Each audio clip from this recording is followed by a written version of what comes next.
association que dirige mon grand frère et ami, Bachir Diédhiou, que je vous demande d'applaudir très fort pour cette initiative. Parce que si vous voyez justement le kakimono là, c'est plein de I comme Ibrahima Diédhiou. Il a initié, inventé, innové. Et justement, c'était une initiative salutaire qui nous rassemble ce soir ici à l'hôtel Cradian de Loumagne, avec comme parrain justement le directeur, chef d'entreprise, président de la Chambre de commerce, réélu récemment, Pascal Eremba, que je vous demande d'applaudir comme il se doit. Alors lui, c'est le parrain de cette première édition qui va sans doute être la rampe de lancement pour les grands événements culturels, parce que comme le disait notre esclave et cousin Sérère, la culture c'est tout ce qui reste quand on a tout perdu. Je vais justement saluer également la présence de toutes les personnalités représentées ici, notamment la mairie, et les autorités administratives, et tous nos amis, nos mamans, nos tantes, nos amis étudiants, nos frères étudiantes, nos frères étudiants, nos sœurs étudiantes, mais surtout également mon cousin et ami Abdourahmane Touré, qui vient de Dakar spécialement. Je vous demande de l'applaudir parce que lui, c'est quelqu'un qui est hyper occupé. Et entre deux avions, il a préféré venir en Casamance parce que tout petit, il venait ici en vacances chez ma mère. Il quittait la Gambie parce qu'on sait que Gambie et Sénégal, c'est la même famille. Il quittait la Gambie pour venir passer ses vacances ici à Ziguinchor. Et moi aussi, et Bachir, tout le monde, on allait en Gambie tous les ans après avoir eu les bonnes notes. Hein, parce que quand on n'a pas de bonnes notes, on ne va pas en vacances. Et comme ça se développe. Et c'est quelqu'un qui est vraiment, comme on dit dans notre jargon, bien introduit dans plein de systèmes. Et c'est heureux que des gens comme ça viennent soutenir des initiatives ici à Ziguinchor. Nous attendons également d'autres amis qui viennent d'ailleurs. Il y a également un frère qui voulait être là, qui est ministre dans le gouvernement, qui est de Ziguinchor de Santhiaba, mais qui s'est fait représenter par mon ami Mbaye qui est là-bas. C'est le seul Sérère qui ne quittera jamais la Casamance. Première édition avec 2 conférences. L'une qui sera animée par un autre Diédhiou, Sitafa Diédhiou, qui est professeur justement à l'université Paris et à Nanterre. Sitafa qui est tout derrière là-bas. Et je vous demande de l'applaudir pour qu'il sache qu'il est revenu justement au Bercail et pas avec les mains vides, parce qu'il va animer cette conférence sur l'innovation entrepreneuriale, clé du développement au Sénégal. Et c'est très heureux que ce Casamançais, professeur à Paris, vienne parler justement aux étudiants et aux étudiantes, mais également aux acteurs de développement. Nous aurons également Paul Diédhiou, qui est de l'université de Ziguinchor, qui va nous faire une conférence sur diversité culturelle, identité particulière et questions de développement. Ça également, c'est la question de l'identité. On est tous Casamançais, Diola, Sossé, Manjac, Mancagne, Pépel, Balante, tout ce qu'on veut, mais Peul. Mais c'est la Casamance, c'est qui nous rassemble. Et aujourd'hui, encore une fois, nous sommes fiers, plus que jamais, d'être de cette région et de faire en sorte que voilà, le pouvoir économique s'installe davantage dans cette région et que la culture qui nous rassemble tous nous permette de développer nos terroirs.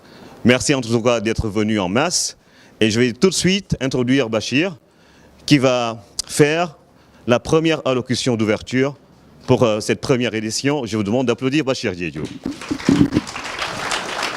Merci beaucoup Ibrahima, merci à tous d'être venus. Bonjour à tous. Kati Sigichor, Kasumay. Salam alaikum mbokk yi. maa leen di nuyu ku ci nekk sa tur ak sa sant ça va être compliqué maa leen nuyu ku ci nekk ak sa tur ak sa sant fii juddu Sigicoor Bostardi. C'est ce qui nous amène ici, c'est défendre la diversité culturelle de la Casamance. c'est défendre les valeurs de la Casamance, c'est défendre une Casamance de tolérance, une Casamance du respect des uns et des autres, une Casamance de paix. J'aimerais saluer ici l'action de toutes les personnes qui ont travaillé pendant très longtemps pour défendre cette paix, pour faire en sorte que cette paix soit durable. Si nous sommes debout ici, nous, notre génération, nous le devons à ces gens-là. Et je voulais très particulièrement rendre hommage aux femmes. Et rendre hommage aux femmes de la Casamance qui ont toujours travaillé d'arrache-pied pour que cette région soit une région de paix et une région de concorde. Donc notre génération, nous sommes redevables à ce travail. Et nous ne pouvions pas aujourd'hui ne pas prendre nos responsabilités par rapport à ce socle qui a été posé par les anciennes générations. C'est pour cela que nous sommes ici aujourd'hui. Donc je m'en vais tout simplement dérouler un certain nombre de choses qui nous ont marqué, nous, notre génération, et ce qui nous a le plus motivés à venir ici. Outre Ziguinchor, terre d'ouverture, terre de tolérance et terre de créativité, c'est ce que j'ai vécu ici pendant des années. Et je peux dire que quand je suis arrivé à Ziguinchor, après avoir passé une petite enfance à Dakar, Ziguinchor m'a sauvé la vie. Parce que ça m'a permis d'apprendre énormément de choses. C'est certainement la ville la plus sénégalaise du Sénégal, mais aussi la plus africaine du Sénégal. Et ça, c'est important de le souligner. Donc ça, c'est une des axes de valeur principales. Mais ce qui nous a le plus soulevé, parce que ça nous a indignés, personnellement, c'est après une lecture d'un rapport de la Banque mondiale qui disait que Ziguinchor la Casamance globalement, était parmi les régions les plus pauvres du Sénégal. Je ne sais pas ce que ça vous a fait ce jour-là, mais moi, j'en ai pas dormi. Et quand je me suis réveillé le matin, j'ai appelé tous les copains. J'ai appelé mon ami Daniel Simon, j'ai appelé les copains qui étaient aux États-Unis, j'ai appelé les copains qui étaient en France. Je dis, il faut qu'on fasse quelque chose. C'est de notre responsabilité. Le gouvernement n'est pas responsable, l'État du Sénégal n'est pas responsable, nous sommes responsables de ce que nous n'avons pas fait. Et je pense que c'était important de le dire. À partir de là, on a voulu convoquer un certain nombre de souvenirs en se disant comment se fait-il qu'une région qui a autant de potentialité aujourd'hui est parmi l'une des régions les plus pauvres du Sénégal. C'était tout juste inacceptable. À partir de là, on a essayé de convoquer des souvenirs. Et l'un des souvenirs qui est ressorti, c'est celui-là. Ça parle peut-être à certaines personnes qui sont là. Ça, c'est tout juste le premier concert de Youssou N'Dour, où, quand on était au collège, on représentait le mouvement hip-hop ici, en Casamance. Ce n'était pas simple à l'époque, parce que c'était vers les années 90 et le mouvement hip-hop était marginalisé. Personne ne savait que la culture hip-hop allait devenir un jour la culture majeure de l'industrie du disque. Et ce qui nous a motivés, c'est qu'on s'est dit, si on a eu l'audace de le faire à l'époque, on était jeunes, beaux, en bonne santé. Aujourd'hui, on est peut-être un peu moins beau, un peu moins jeune, mais un peu plus responsable. On a la possibilité de le faire. Ce qui nous a manqué, c'est qu'on a perdu l'audace. On a perdu le devoir d'oser faire quelque chose pour notre région. Et ça, il fallait que ça s'arrête. On s'est donc basé sur ce socle. Donc, l'amour de la ville de Ziguinchor, la prise d'initiative, le sens de nos responsabilités. Ça, c'était les deux triptyques. Ziguinchor, initié. Il restait un troisième socle qu'on a trouvé finalement. Et ce socle, mon frère le disait tout à l'heure, Ibrahima, c'est tout juste ce qui fait que nous sommes tous là aujourd'hui. Ce qui fait que nous sommes tous réunis autour de ce cercle. Et qui fait qu'aujourd'hui, même vous allez entendre deux grands professeurs émérites, peut-être que certaines personnes ne comprendront pas tout ce qu'ils vont dire, mais je suis sûr et certain que la substance même de leur discours va vous pénétrer. Parce que vous avez la base, vous avez la culture qu'il faut pour comprendre la substance de ce qu'ils vont dire. Et ça, c'est important. Souvent, mon père me disait « Tu lis pas assez, mon fils. Tu lis pas assez. » Et un jour, pour le coincer, je lui ai dit, mais papa, à quoi sert la culture? Il m'a dit tout simplement, la culture, c'est ce qui reste quand on a tout oublié, comme le disait Ibrahima. Mais cette phrase, j'avoue que personnellement, il m'a fallu du temps avant de la comprendre. Je ne sais pas vous, moi il m'a fallu du temps. Au début, je faisais le malin, mais après, avec le recul, j'ai compris le sens profond de cette phrase. La culture, c'est le fondement de toutes les sociétés. C'est la base, c'est la fondation de toutes les sociétés. Rappelez-vous de ça. Hiroshima, Nagasaki. Les Japonais détruits. Quelques années plus tard, le Japon devient une des plus grandes puissances industrielles du monde. C'est dû à quoi? À la culture japonaise. Et ça, c'est important de le souligner. Donc, on ne peut pas oublier notre culture. Donc, c'est pour cela qu'aujourd'hui, notre association s'appelle Ziguinchor Initiative Culture. L'objectif, c'est d'initier, d'innover et d'être inspiré. Car quelles que soient les épreuves et les phénomènes, nous les surmonterons. Donc notre vision aujourd'hui s'articule autour de 3 éléments essentiels. Comme je le disais tout à l'heure, l'attachement profond que notre génération porte pour cette ville, la conviction que le destin de nos populations passe par des nouvelles inspirations positives, créatives, novatrices qui tendent vers le futur. Il ne sert à rien de critiquer le passé. Le plus important, c'est de construire des nouveaux modèles qui sont opérants pour arriver à inspirer les nouvelles générations. Ça, c'est le plus important et nous le devons à nos enfants. Notre principal axe de valeur, c'est l'innovation sociale, économique et culturelle, comme je le disais. Et notre conviction, c'est que la crise que traverse notre région et la crise que traverse globalement toute l'Afrique n'est pas une fatalité. Les solutions qui permettent de répondre aujourd'hui aux nombreuses sollicitations sociales existent. On doit tout simplement les créer. On doit trouver les manières et les inspirations que notre culture nous donne pour pouvoir les inventer et les inventer ensemble. Je ne sais pas si vous savez ce que c'est que ça, cette voiture. Cette voiture, c'est la première voiture construite au Ghana, 100% recyclée, made in Africa. C'est important de le dire. C'est important parce qu'on nous a fait un moment oublier qu'on pouvait penser, nous les Africains, qu'on pouvait être créatifs, qu'on pouvait imaginer notre destin. Aujourd'hui, le présent nous montre que ce n'est pas une réalité. Et la Casamance doit prendre sa part dans ce combat.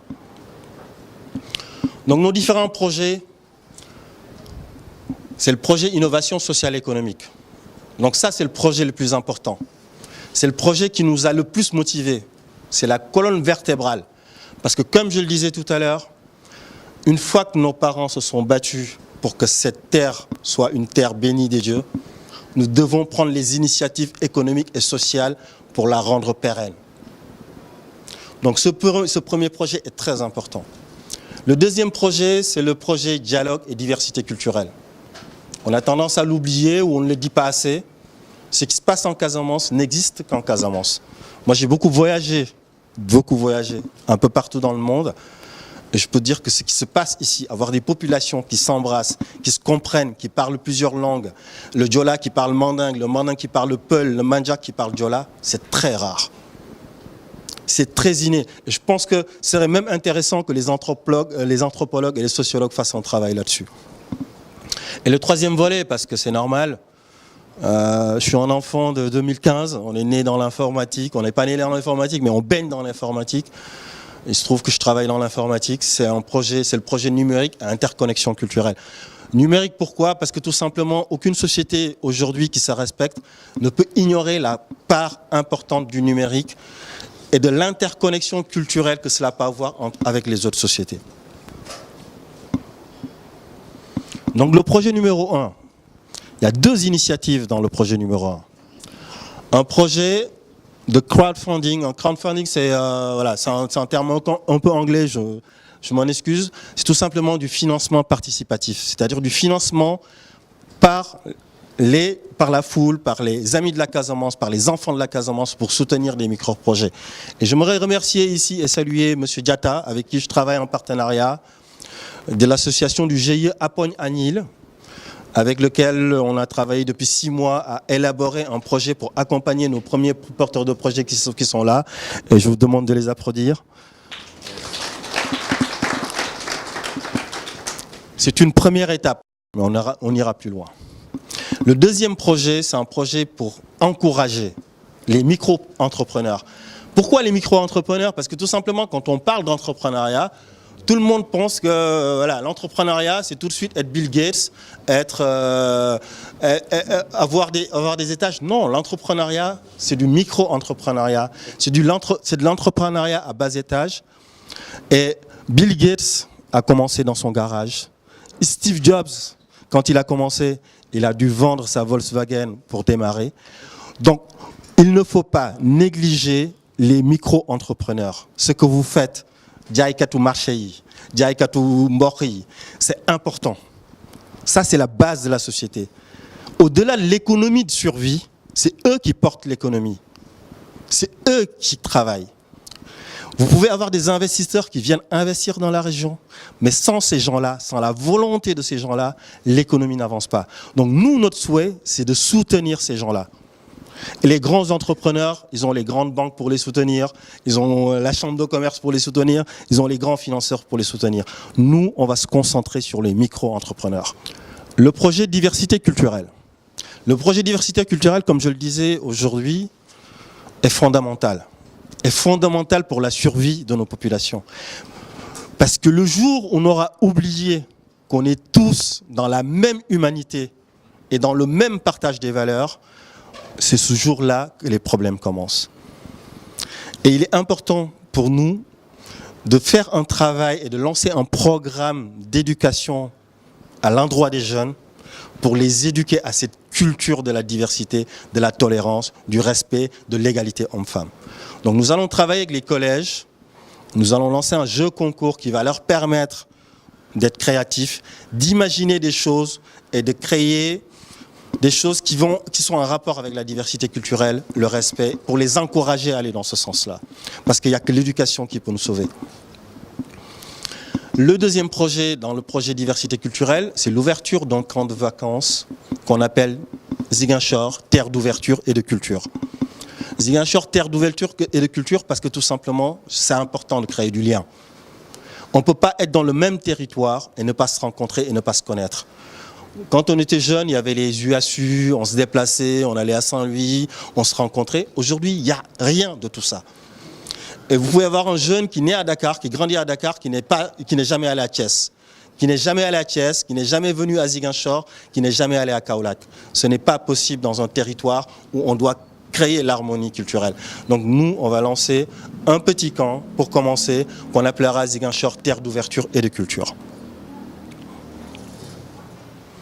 Le dernier projet, c'est le projet numérique. Comme je le disais tout à l'heure, et dans le projet numérique, il y a 2 initiatives qui sont importantes aussi. C'est l'ouverture d'une web radio qu'on appelle Zig Campus Radio. Pourquoi? Parce que tout simplement, on veut faire en sorte que les programmes radio ne soient pas uniquement que des programmes de divertissement. C'est bien les divertissements, mais à un moment, il faut décrypter les phénomènes sociaux qu'on leur rencontre, il faut aider à les comprendre, il faut aider à l'émergence de nouvelles valeurs. Et ça, on ne peut pas le faire avec une radio classique, on le fera sur le web. J'invite des étudiants qui sont intéressés par le journalisme à nous contacter, parce qu'on a un certain nombre de travail à faire ensemble, et même des professeurs d'université qui pourraient être intéressés, qui ont des choses à dire sur des sujets qui peuvent éveiller à la conscience. Nous, ça nous intéresse de pouvoir travailler là-dessus. Et last but not the least, l'ouverture d'une classe numérique. L'ouverture d'une classe numérique, pourquoi? Pour former aujourd'hui les futurs ingénieurs informatiques gratuitement, les codeurs informatiques gratuitement, pour accompagner nos entreprises vers le numérique. Parce que c'est important aujourd'hui que nos entreprises soient orientées vers le numérique, soient présentes dans le numérique pour pouvoir les accompagner dans la compétition mondiale que nous connaissons. Et pour finir, j'aimerais remercier l'ensemble des personnes, c'est mes amis, l'ensemble des personnes, en premier Daniel Simon, que je vous invite à applaudir. Parce que malgré tout, nous sommes partis et c'est le seul qui est resté, il n'a jamais eu faim. Et il a dignement représenté le mouvement, il a dignement représenté les amis. Et c'était important que tu sois là, Dany, et je te remercie. Lamine Diatta, qui n'a pas pu faire le déplacement, mais son cœur est là, il est actuellement en déplacement à Grenoble. Insa Cissé, qui n'a pas pu faire le déplacement, mais également son cœur est là. Syrah et Corentin Toulek. Syrah, c'est une de chez nous, c'est une Touré Kunda, qui est dans le groupe, qui est engagée, qui travaille, qui est inspirante, mais qui n'a pas pu venir parce qu'elle a ses examens. Ndeye Thiam, qui est une Casamançaise d'adoption, qui a fait ses études ici, qui est de Diourbel, mais qui travaille avec nous d'arrache-pied.